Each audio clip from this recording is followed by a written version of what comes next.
Hey Grace Point, my name's Riley. I'm in New York and I'd like to welcome you all here today.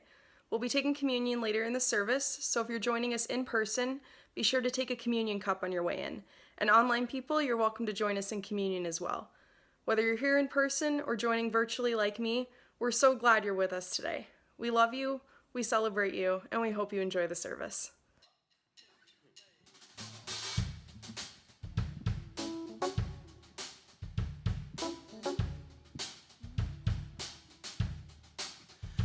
Think about it, there must be higher love down in the heart of written in the stars above. Without it, life is wasted time. Look inside your heart, I'll look inside mine. Things look so bad everywhere. In this whole world, what is fair? We walk blind and we try to see, falling behind in what could be. Bring me a higher love. Bring me a higher love. Oh, bring me a higher love. Where's that higher love I've been thinking of? Worlds are turning, just taking on, facing our fear and when they're alone. The yearning, and it's real to me. There must be someone who's feeling for me. Things look so bad everywhere. In this whole world, what is fair? We walk blind and we try to see, falling behind in what could be. Hey, bring me a higher love. Bring me a higher love. Oh, bring me a higher love. Where's that higher love I've been thinking of? I will wait for it. I'm not too late for it. Until then, I sing my song to cheer the night along. Yeah, yeah, yeah. Woo! Come on, stand up with us. Y'all gonna sing it in a second? I can light the light up with my soul on fire. I can make the sunshine from pure desire. Oh, let me feel that love come over me. Let me feel how strong it could be. Woo! Are y'all ready to sing it? I know you know it. Hey, bring me a higher love. Higher love, oh, bring me a higher love. Bring me a higher love, yeah. Bring me a higher love. Ooh. Bring me a higher love, oh, bring me a higher love. Bring me a higher love.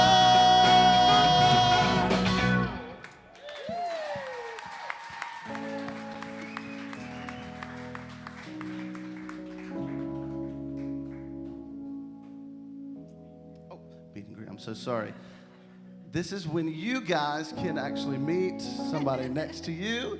This is the time we like to give you to introduce yourself to somebody that you don't know, talk to somebody you haven't seen in a while, and just mingle amongst yourselves. Thank you.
Hello. Hello. Hey Grace Point fam, this is Corey. Just want to remind you that we meet every Sunday morning at 10:15 a.m. on YouTube about 15 minutes before we start our live stream at 10:30. If you're visiting with us for the first time, please introduce yourself. Let us know you're here. We just want to love on you a bit, okay? Also, please make sure you visit our website, gracepoint.net, just to stay connected to what we have going on during the week. Like for instance, we have Reconstruct twice a week now, once at 10 a.m. on Tuesday and 6:30 p.m. on Wednesday evening. Also, we have Books and Brews coming up this month. This month we're reading Dear White Peacemaker by Osheta Moore. We'll be discussing the book on Zoom at 8 p.m. on Tuesday evening, July 27th. Also, it is impossible to do what we do on a weekly basis without your giving. And there are several ways for you to do that. You can text Grace Point with an E to 77977 or by going to our website, gracepoint.net/give. And you can do it by scanning the QR code that you see on your screen now. Okay? So please continue to enjoy the service. I can't wait to say hi and meet you all.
I'd like to invite you guys to stand up, if you don't mind.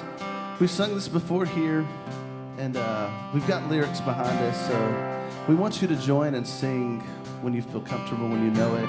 Sing with us this beautiful song. I searched the world, but it couldn't fill me.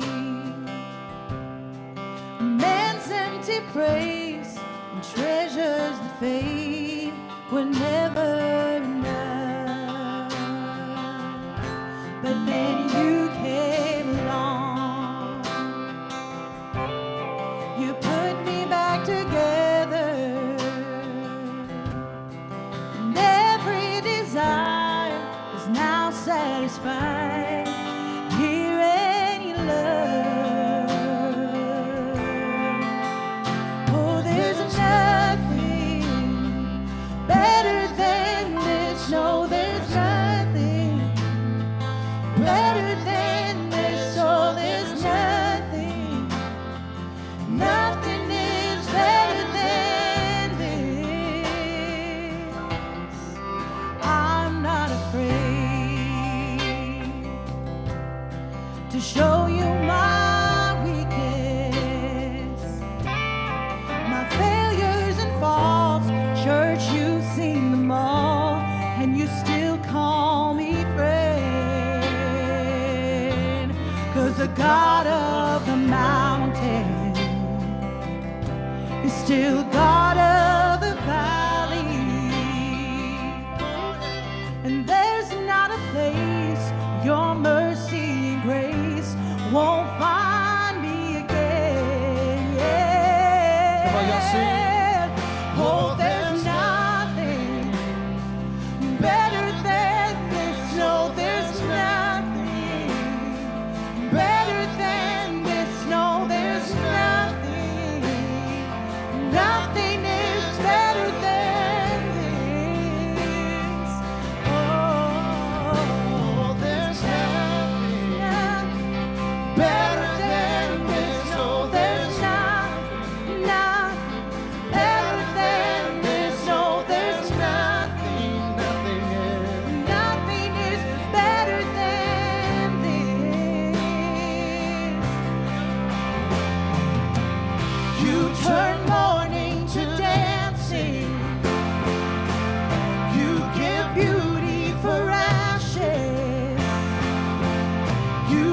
turn shame into glory.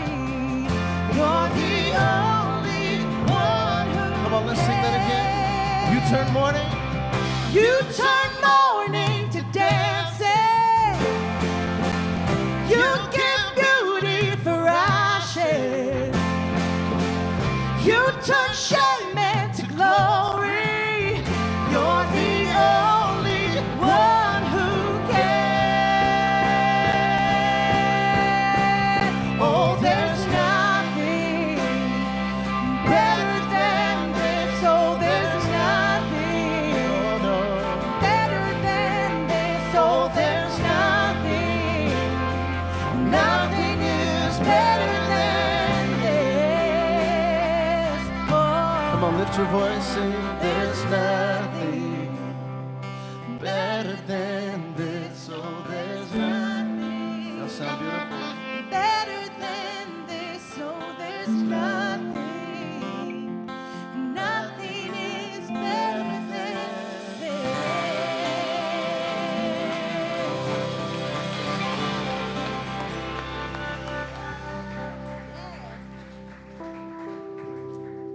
Hello, Grace Point. Let's hear it for the band. Great job. Thank you all so much. So much. Grace Point Youth, you are now, there you go. 2 weeks in a row. That's what you call a streak.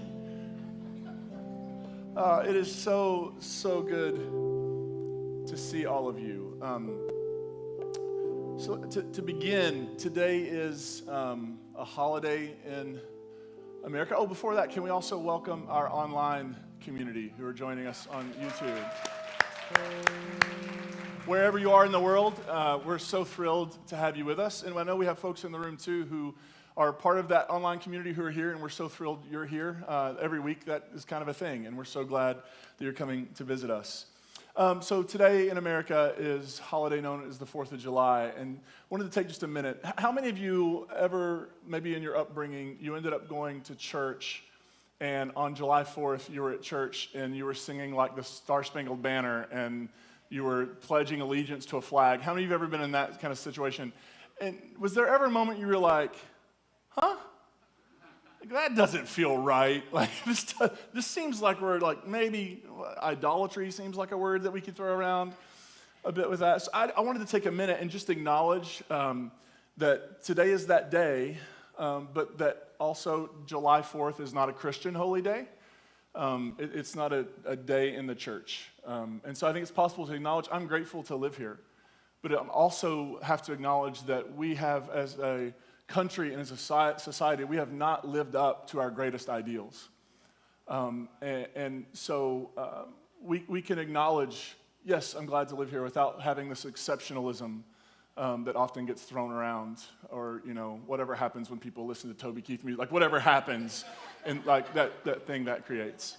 I think it's also important to say that nationalism of all varieties, especially though Christian nationalism, is anti-Christ and anti-gospel, and the church should resist that at every single turn, because it turns the message of Jesus into something else.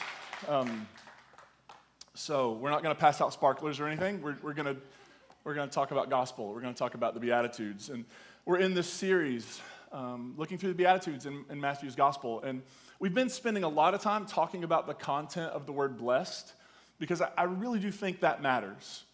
What we think that word means and then how we use it in the world really, really matters. I'll share some news with you. I have recently put on a new hat, and that new hat is that our oldest Cohen is playing basketball for the first time, joined a summer league, and when I was filling out the paperwork, which is what I still call the thing you do on the internet even, I call it paperwork. I was doing the paperwork, and it had this little box like, will you help? Will you be, a helper? And I'm like, I'll be a helper. I'd love to be a helper. So I go to this meeting a couple Sundays ago, and I'm sitting in a room. There are only like 5 or 6 of us, and looking around, and they start talking to me about like things that an assistant coach would not do, because that's what I was under the auspices of. I'm an assistant coach. I'm going to assist the head coach. And they're like, no, you're the head coach. I was like, is there like, can I say no? And they're like, well, you're going to break all these kids' hearts. I'm like, okay. So who's my assistant? Like, you don't get an assistant. Like, this is you. This is you solo coaching basketball. Yes, it has gone like that. Yeah, we're 0-2, 0-2. At the very first game, when warm-ups were happening and the other team was doing like things together that was synchronized, and I looked over and my team was like, this is not going to go real well. I can already tell you. But we're at this game, and I noticed that there's this mom from the other team. She's walking around this shirt, and this shirt has in big, bold, flowery print, it says, blessed. I was like, I bet she thinks she's blessed. They just decimated us. Of course she thinks she's blessed. But I was like, immediately had this moment where I was like, I wonder what she thinks that word means. So I almost went up to her and said, God is with you. God is on your side. Right? Because that's how we're defining blessed in this series. That when Jesus says blessed, he is announcing God's witness alongside those who have typically been left out. People who have typically been pushed aside, forgotten, not included. Jesus is saying to them, God is with you. God is on your side. All over America today, people are gathering in churches, and in lots of those churches, a specific song will be sung, and it will go like this: God bless America. Right, we're going to sing that all over the country today, which is a curious thing, right? You see that on bumper stickers, you see it everywhere. And we live in the wealthiest nation the world has ever known. Like, what more do we want? What more blessing do we need? But it's been on social media, politicians saying, pray for God's blessing on America. What exactly does that mean? Pray that God will continue to bless us to treat the world however we want without any sort of thought about consequences? Like, I don't think God wants to bless that. I don't think that's a thing God is actually okay with. But that word bless really, really matters. A writer named Mark Allen Powell wrote a book called God With Us, and it's a book on themes of the Gospel of Matthew. And I want to share what he says. And he rightly groups these first 4 Beatitudes together. So if at the end of the message today, you're going to say, yeah, but it sounds like we've talked about that for 3 other weeks now. Yes, we have, because these first 4 Beatitudes are announcements to people who have had the stuff kicked out of them by life and by other people. All right, they're announcements to people who have been pushed out and forgotten that God is with them and that this is not a permanent situation, but there actually is blessing, presence, and promise coming to them. And here's what he says. Oh, go back. In short, the first 4 Beatitudes speak of reversal of circumstances for those who are unfortunate. Contrary to popular homiletical treatments, being poor in spirit, mourning, being meek, and hungering and thirsting for righteousness are not presented here as characteristics that people should exhibit if they want to earn God's favor. But again, isn't that how we've mostly had them put to us? So like, you want God's favor? Well, you got to be poor in spirit. You got to be meek. You got to mourn. You have to be hungry and thirsty.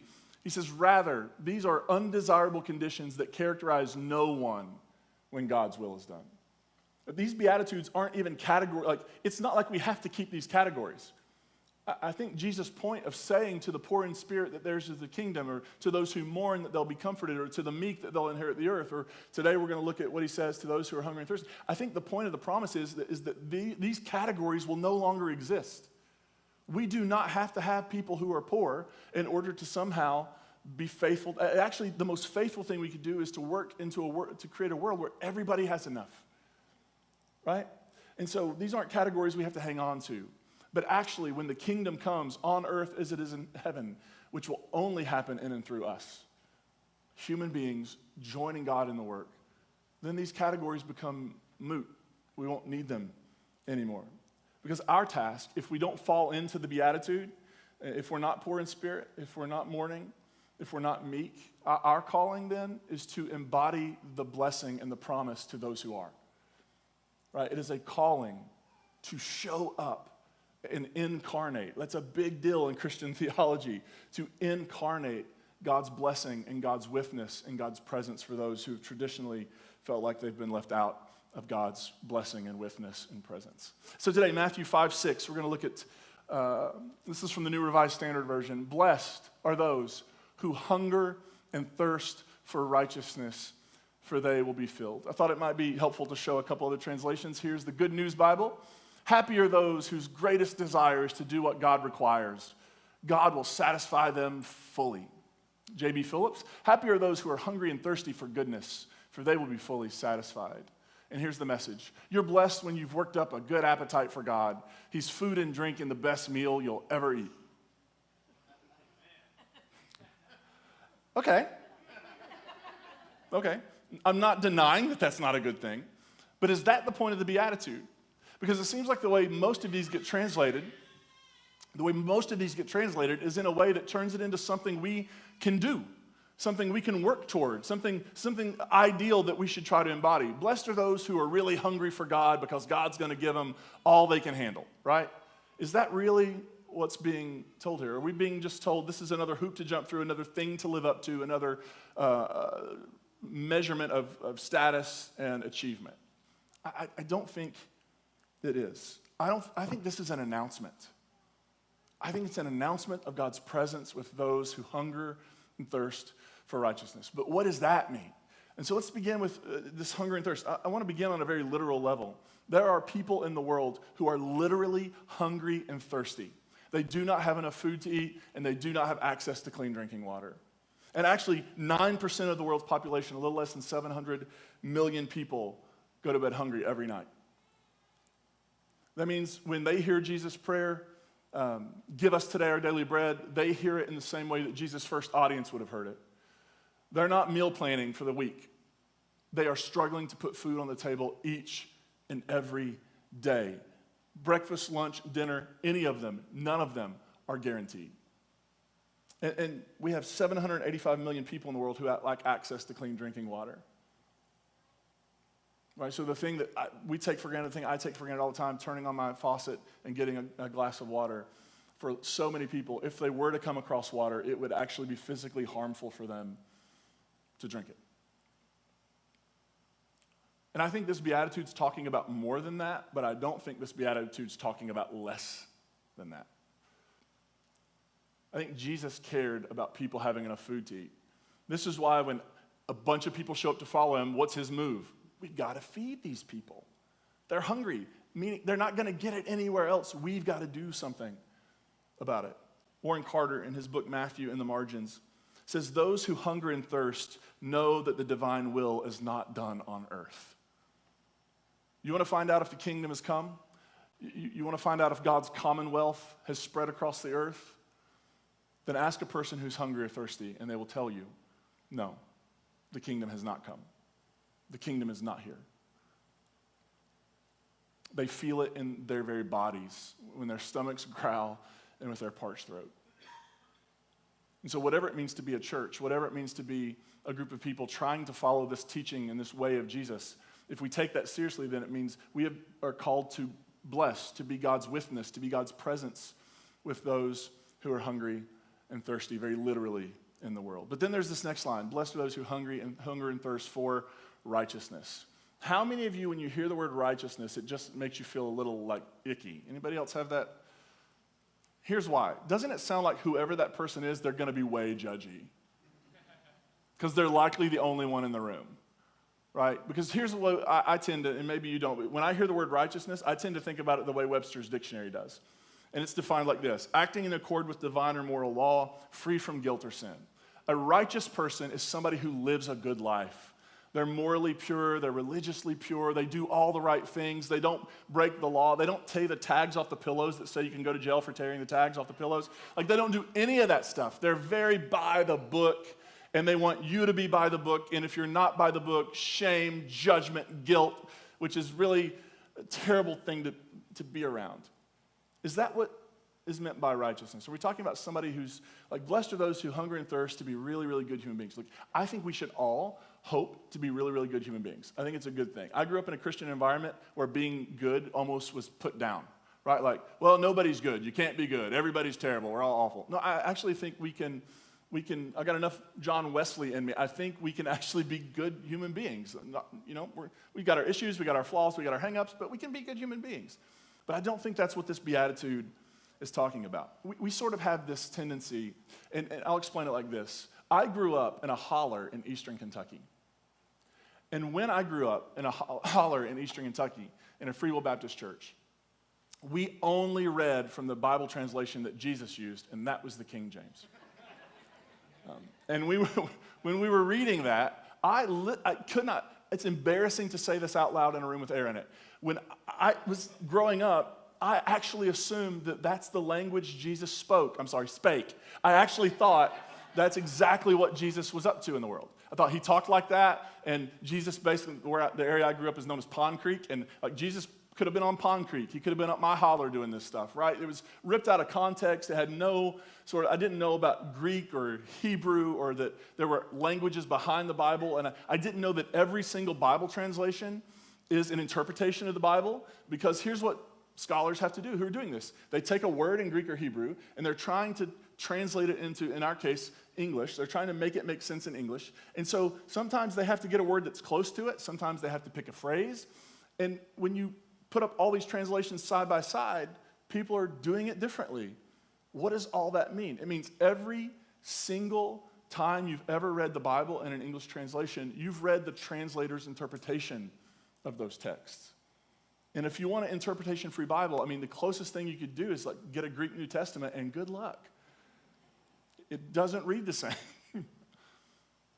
And so every translation is an interpretation, and what that also means is that we give content to words sometimes in English that those words don't have in their original context, right?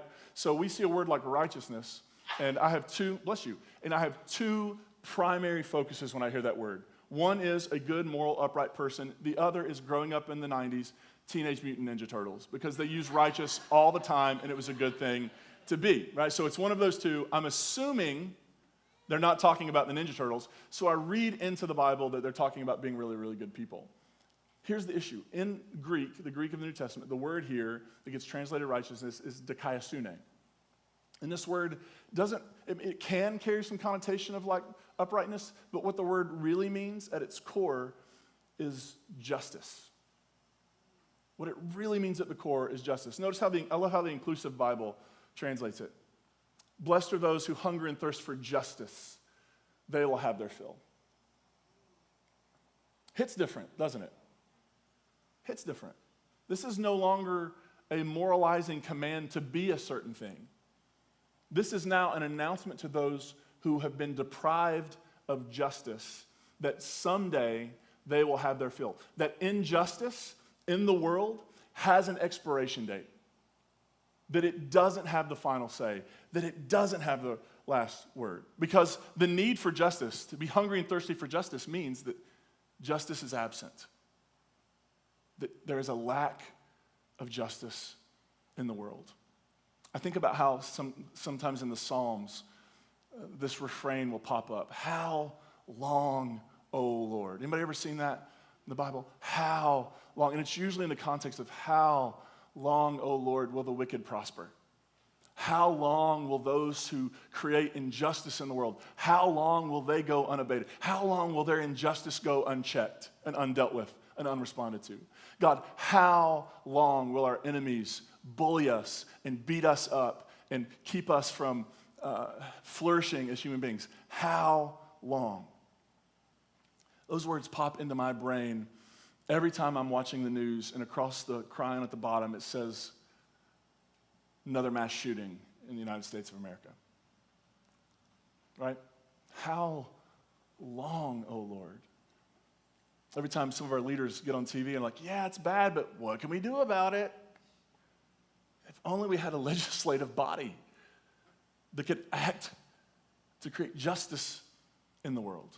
I think about it every time I see a news story about another state or another group of leaders who are trying to strip rights away from the LGBTQ plus community, specifically trans people, specifically trans youth. How long, oh Lord? How long will people be persecuted and punished for having the courage to share who they are and how God made them with the world? How long? Every time new body cam footage is released and another mother stands on television weeping over the loss of her child, how long, oh Lord?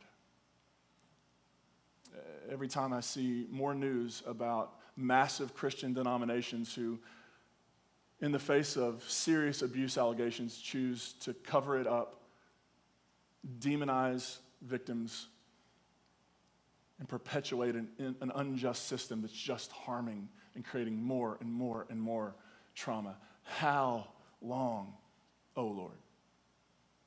When will injustice reach its expiration date? Because that's the promise, right? The promise is that those who are hungry and thirsty for justice, someday that hunger and thirst will be satisfied. You know how sometimes you romanticize things until you actually go back and do them again? So I remember when our oldest, Cohen, was born, I would look back and remember those midnight feedings, like when it would be my turn to wake up with him, and he'd be screaming his head off, just screaming his head off. Kid had no chill. I'd get him and take him in there, and I'd sit on the couch with him, and he'd be screaming his head off, and I would give him his bottle, and slowly you could watch it. And I look back, and I started missing that, and then we had other kids. I have like 400 of them, if you didn't know, and I actually have, some of you are like, that's prolific. I have 5. But looking back, I was like, I really missed those midnight feedings, and then the next time around, I was like, I think I misjudged that. I really think I misjudged that. But I remember just holding those little babies, and they're so hungry, and they're screaming because their bellies are empty. And you can watch it happen as they begin to drink that bottle. And it just slowly, from the top of their head down to the tips of their toes, it just becomes peaceful and chill. And you don't want to move very much, because any slight adjustment, if you get a cramp, you got to play through it.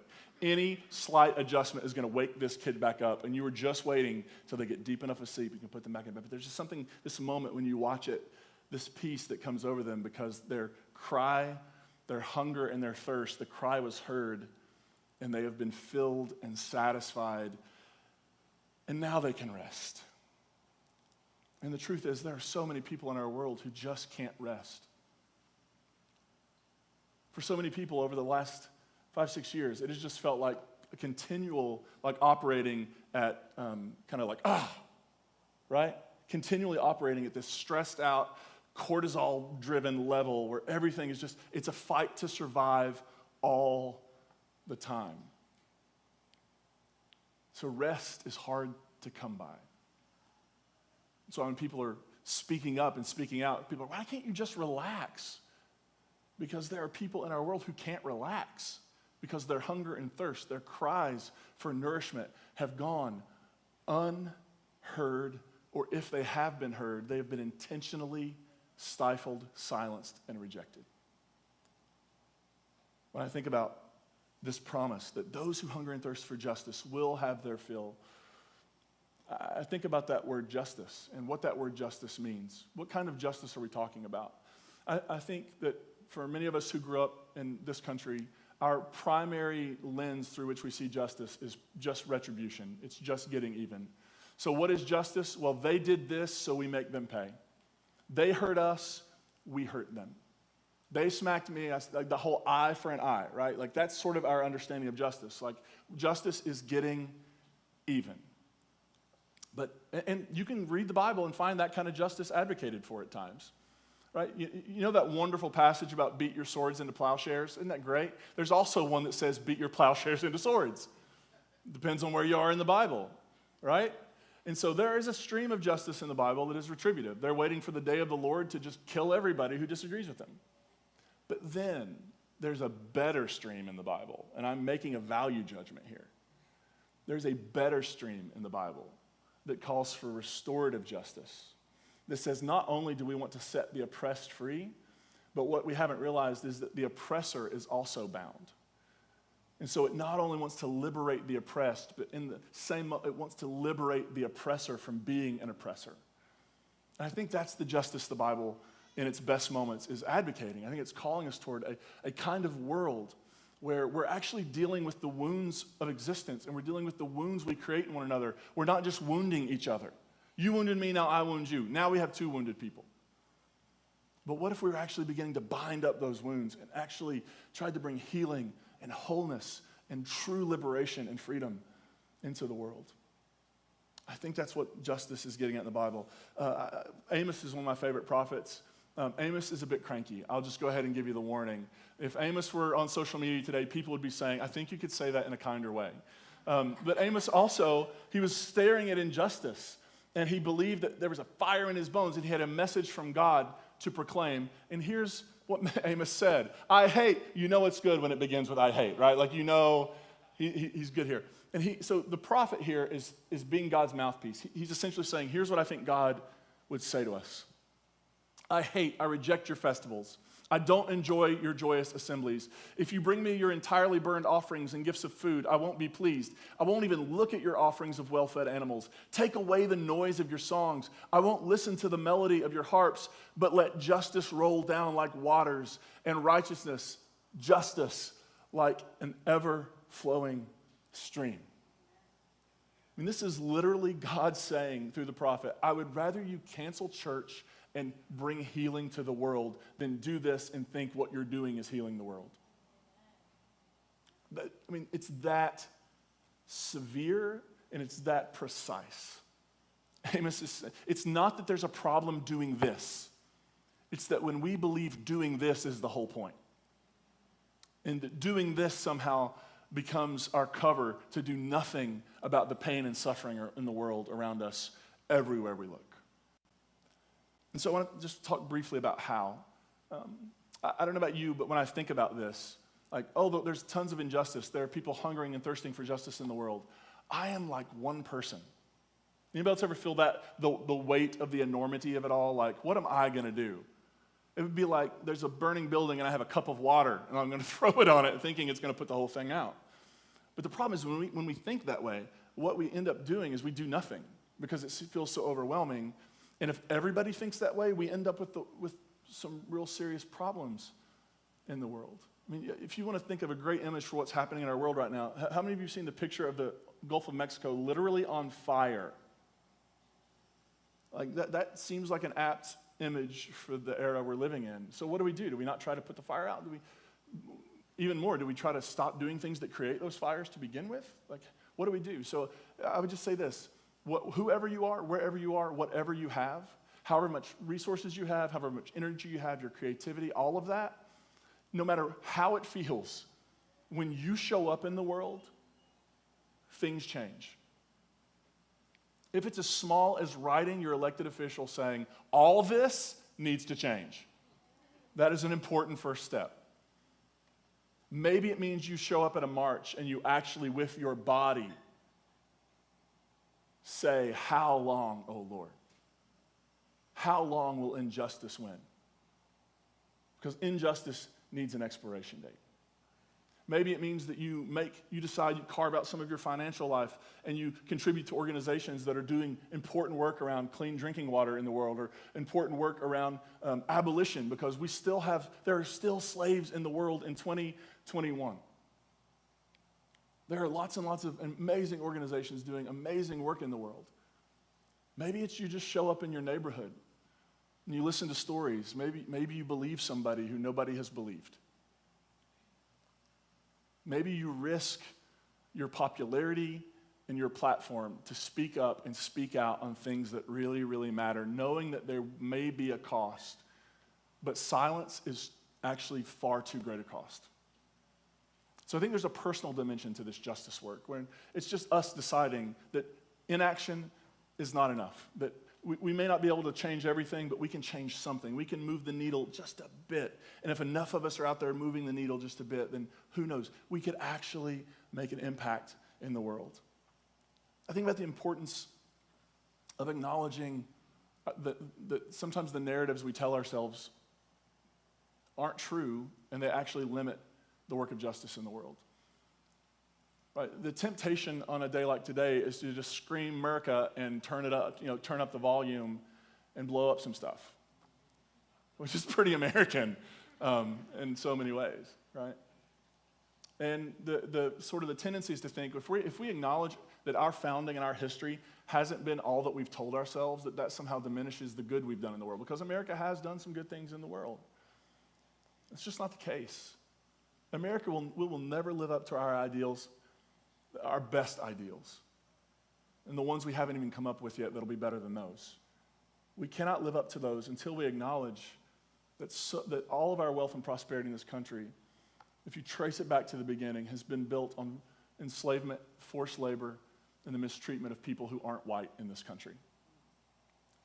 And as long as we're trying to keep that myth and that lie, as long as we're not telling our children that truth, we have no shot at building a just and equitable society. Right? So we have to tell the truth. We have to acknowledge that for the good we've done, there's a lot of skeletons in that closet that need to be named and dragged out into the light so we can actually begin to dismantle systems of oppression that have existed since day one or before day one in this country. And I think about the Christian tradition. We invented religious violence in so many ways through our crusades and inquisitions and heresy trials. We've demonized and marginalized the LGBTQ community. We have silenced and not believed women. We have, in so many ways, we were on the wrong side of abolition in this country for so long, the majority of churches were. And I think we have to begin to tell the truth about our story, that as a movement and a tradition, we have clearly fallen way short of the person we claim to follow in the society he envisioned for the world. I think we have to say that as a church, if we're not believing victims of abuse, if we're trying to cover that up instead of actually get to the core of what's going on, if we're not asking ourselves, what is up with white males in authority? And why do we want to make excuses for us when we're doing really terrible things? Then we're never going to actually be able to move on and be a healthy, mature religion that for all, yes, we've brought good things to the world, but can you imagine what we could do if we weren't all this? Like, can you imagine what the Christian tradition, what gifts we could bring to the world if we could actually start tending our own house?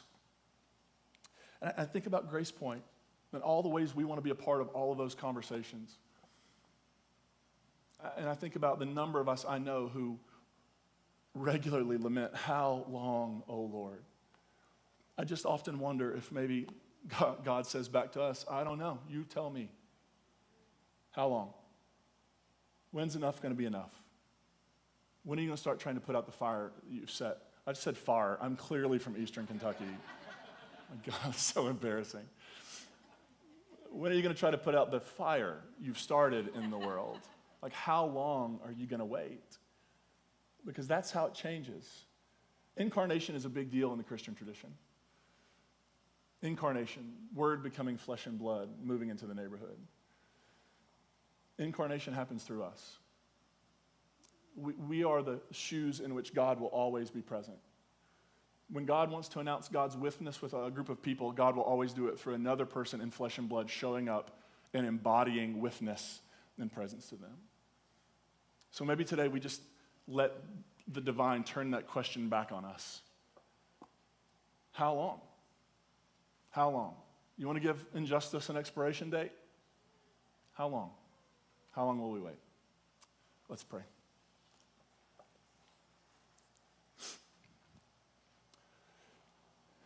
God, give us ears to hear the cries of those who hunger and thirst for justice.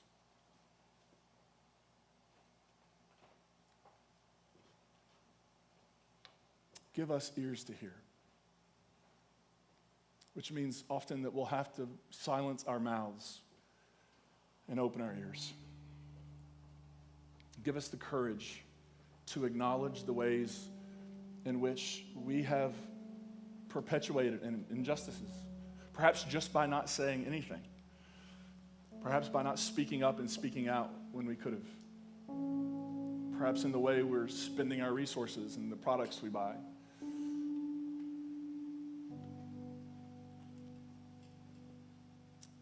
Give us the courage to join this movement, the movement of the prophets, the movement of Jesus, the movement of human beings throughout history, crying out, how long?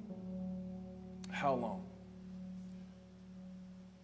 And give us even greater courage to have that question turned back on us. How long? May injustice have an expiration date. And may that happen because we showed up. We joined our creativity, our energy, and our resources, our voices, and we got to work. We're grateful for this Jesus who calls us into this work of the commonwealth. And may it come on earth as it is in heaven. In Jesus' name, everybody said, amen. We're going to take communion now. Hopefully you got a cup. And we like to just read this together. If you want to, no pressure if you don't.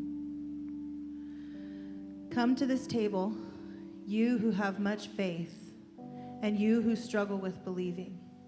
You who have been here often, and you who have come for the first time. You who are at peace, and you who feel despair.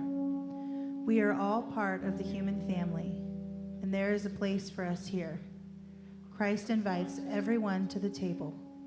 May this bread and wine unite us all.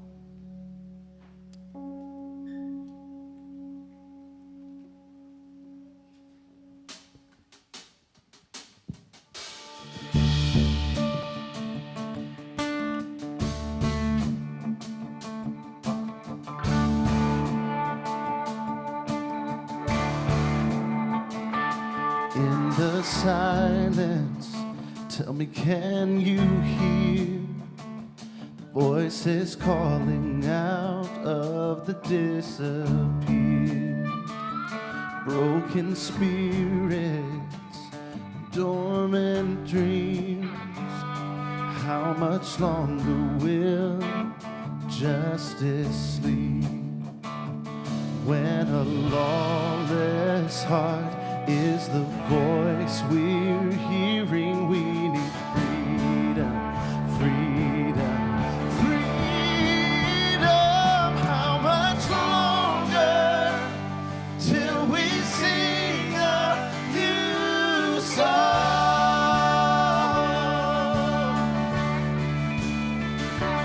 How much longer till we sing a new song?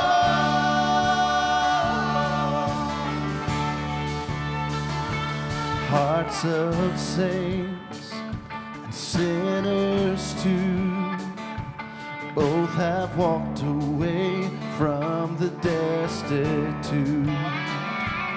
Call them back to sing as one, a song of freedom now, a song to overcome. When a lawless heart is the voice we're hearing, we need freedom, freedom, freedom. How much longer till we sing a new song?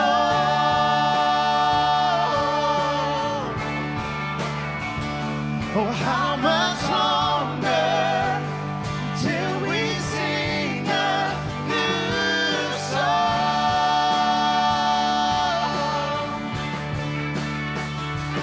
Come on, people, lay your weapons down. Where the river of justice flows, all oppression drowns. It flows with life, love and truth. May the old be washed away and hearts be made. Come on, stand and sing that with us. Come on, people. Come on, people. Lay your weapons down. Where the river of justice flows and all oppression drowns. It flows with life. It flows with life, love and truth.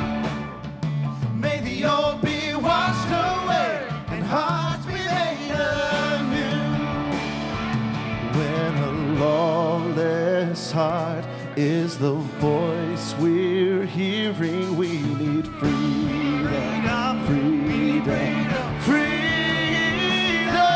How much longer till we sing a new song?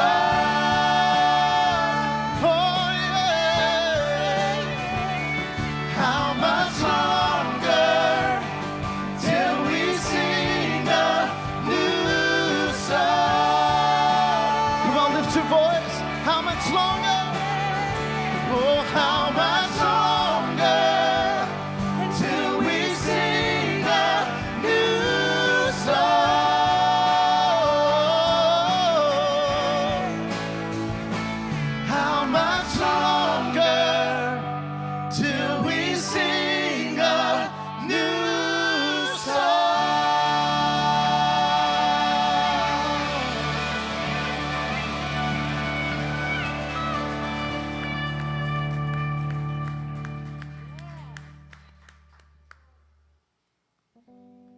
Grace Point. It's been so good being with you today. And throughout your week, remember that as you move on this earth and dance in this world, you get to function from approval and not for approval, because upon your creation, you were already pre-approved. Grace and peace be with you. You're dismissed.